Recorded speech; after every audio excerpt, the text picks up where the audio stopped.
Nag-commit na ngayon sa General Santos City Reformatory Center si Eloisa Beduya na isa umanong big-time illegal recruiter dito sa Gensan. Nahuli si Beduya noong February 13 ng Anti-Trans National and Cybercrime Commission, isang grupo mula sa Criminal Investigation and Detection Group sa Makati City. Ibinalik siya dito sa Gensan noong March 2 para papanagutin sa 12 kasong isinampa sa kanya sa 2 branch ng Regional Trial Court ng mga biktimang umano'y niloko niya. Nagsagawa kami ng entrapment considering na tumatanggap pa siya ng mga alleged payments ng processing fee para doon sa kanyang opisina sa Makati.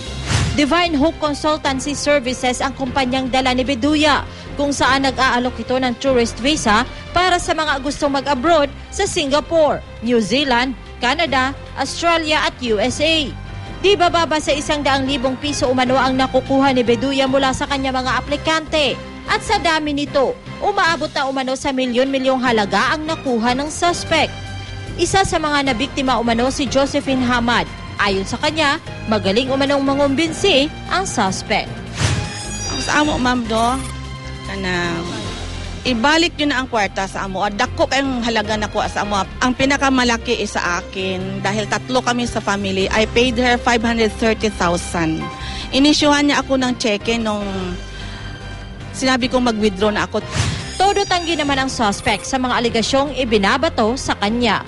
Bigay ko lang po sa lahat ng mga aplikant na hihintayin na lang natin ang refund or either may visa na ma-release or if either sa pera.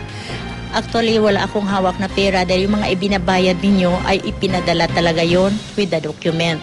So kung nagkaroon man ng delay dahil lang po sa mayroon din talagang problema sa embassy. At yan ang mga balita dito sa Soxergen. Ako si Jennifer Solis. Balik sa iyo, Igan.